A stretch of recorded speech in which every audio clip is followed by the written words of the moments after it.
दिव्य वचन जीवन वचन दिव्य वचन जीवन वचन। सबको जय यीशु ख्रिस्त में प्यारे भाई और बहनों, कल्पना कीजिए कि एक बहुत बड़े राजा ने अपने महल में एक शानदार दावत का आयोजन किया। उसने इस दावत के लिए शहर के सबसे खास, सबसे अमीर और इज्जतदार लोगों को निमंत्रण भेजा। यह दावत सिर्फ उन्हीं खास लोगों के लिए थी। लेकिन जब दावत का समय आया तो उन खास लोगों ने अहंकार में आकर आने से मना कर दिया। उन्होंने उस दावत का और राजा का अपमान किया।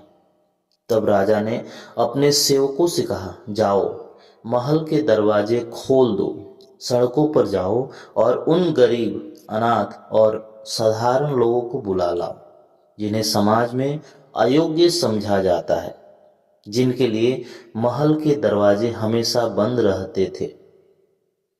प्यारे भाई और बहनों, जरा सोचिए, जब वे साधारण और ठुकराए हुए लोग महल के अंदर आए होंगे तो उनकी खुशी का क्या ठिकाना होगा।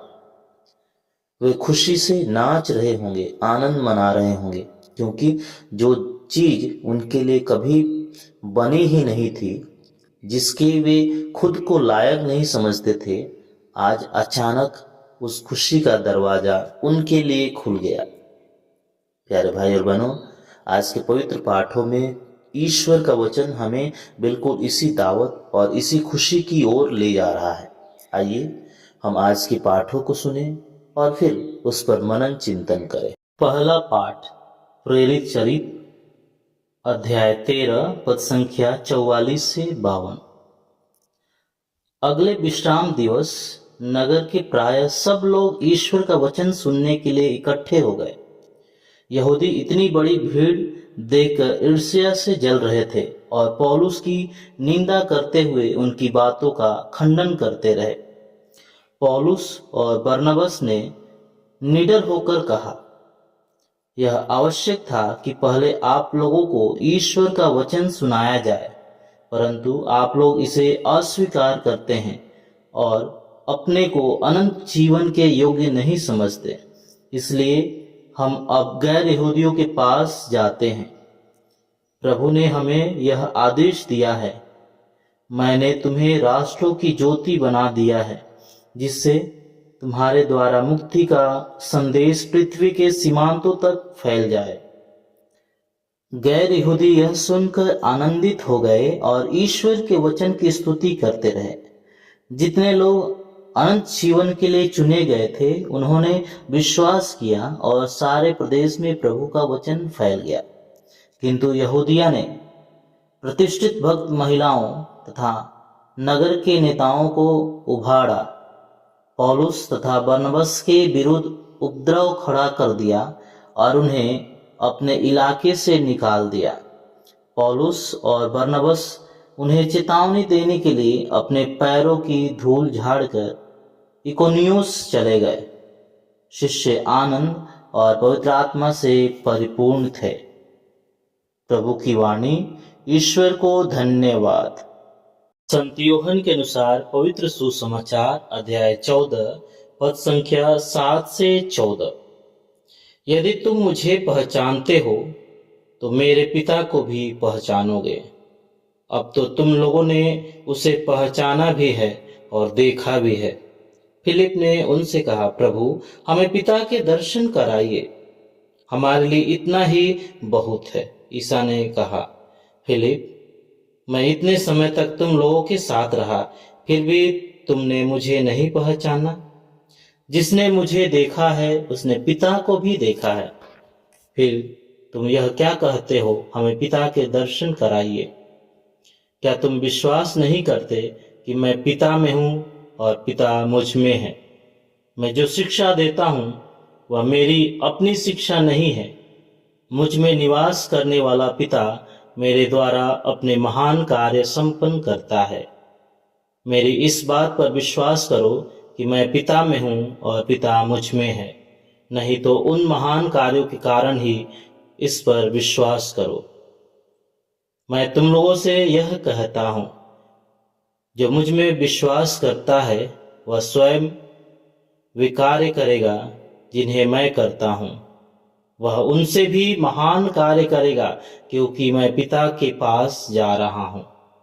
तुम मेरा नाम लेकर जो कुछ मांगोगे मैं तुम्हें वही प्रदान करूंगा, जिससे पुत्र के द्वारा पिता की महिमा प्रकट हो।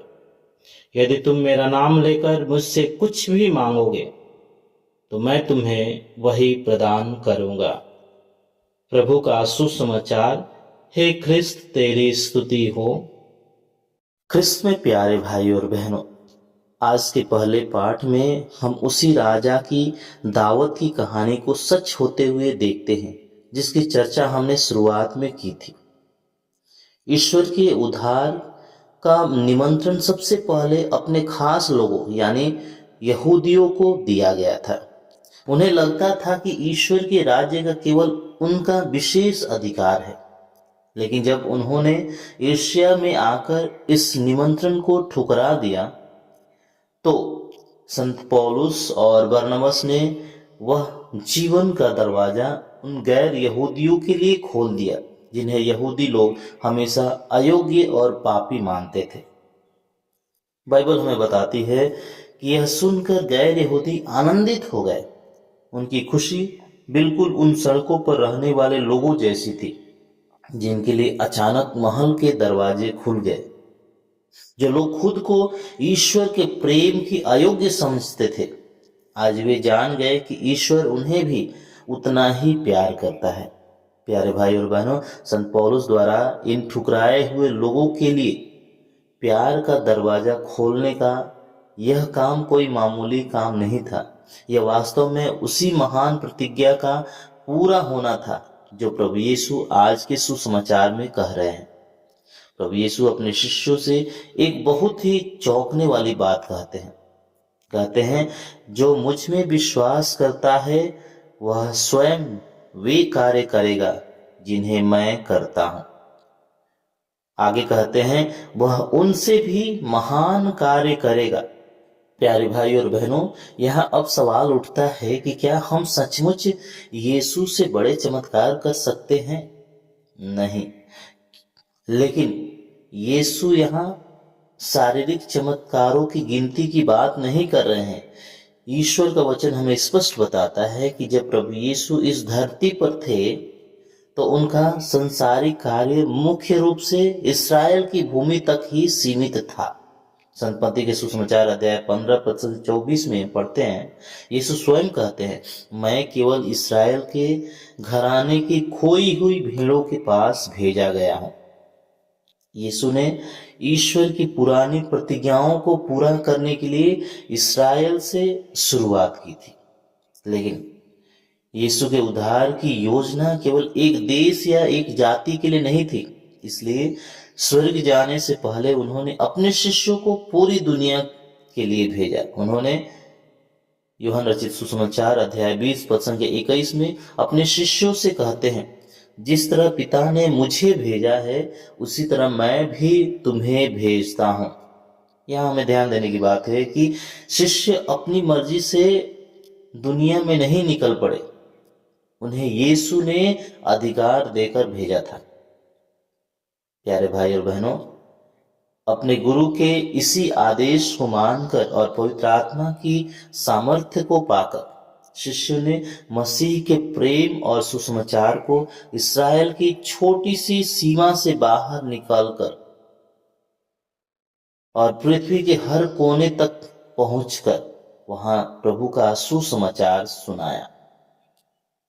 प्यारे भाई और बहनों, यीशु द्वारा शुरू किया गया उद्धार का कार्य उनके भेजे हुए दूत बनकर पूरी दुनिया को सुसमाचार सुनाना, यही वह महान कार्य था जिसके बारे में प्रभु यीशु बातें कर रहे थे। और ठीक यही काम आज के पहले पाठ में संत पौलुस ने अंताकिया में किया, जब उन्होंने उन ठुकराए हुए लोगों के लिए ईश्वर का प्रेम और दया का दरवाजा खोल दिया। प्यारे भाई और बहनों, सुसमाचार में फिलिप कहते हैं, प्रभु हमें पिता के दर्शन कराइए। आज के समय में शायद कोई आकर हमसे ये शब्द सीधे न कहे, लेकिन जब कोई इंसान अपने आसपास अकेलापन महसूस करता है, जब कोई अपने टूटते हुए रिश्तों और उलझनों से हार मान लेता है, या जब किसी को लगने लगता है कि वह इस दुनिया में कहीं फीट नहीं बैठता, तो उसकी वह खामोशी और उसके आंसू असल में यही पुकार रहे होते हैं, क्या कोई है जो मुझे सच में समझे? क्या कोई है जो मुझे बिना किसी स्वार्थ के प्यार करे? कृष्ण प्यारे भाई और बहनों, शायद आपके आसपास, आपके परिवार में या जान पहचान में कोई ऐसा व्यक्ति हो जो अपनी किसी पुरानी गलती के कारण या सामाजिक उलझनों के कारण खुद को पूरी तरह से अयोग्य मान बैठा हो। उसे लगता है कि अब प्यार और सम्मान का दरवाजा उसके लिए हमेशा के लिए बंद हो गया है। सच कहूं तो कई बार हम भी ऐसे लोगों से दूर हो जाते हैं और सोचने लगते हैं कि इन्हें समझाना बेकार है, या ये हमारे प्यार के लायक नहीं है, ये हमारे दर्जे के नहीं है। लेकिन प्यारे भाइयों बहनों, जब आप ऐसे किसी टूटे हुए या अकेले इंसान के पास जाते हैं, जब आप बस उनके पास बैठकर उनकी उलझनों को सुनते हैं, उसे बिना न्याय किए सही रास्ता दिखाते हैं और उसे महसूस कराते हैं कि वह आज भी कीमती है, तो आप जानते हैं कि आप क्या कर रहे होते हैं? आप उस इंसान के लिए जो उम्मीद हार चुका है, मसीह के प्यार का वह दरवाजा खोल रहे होते हैं।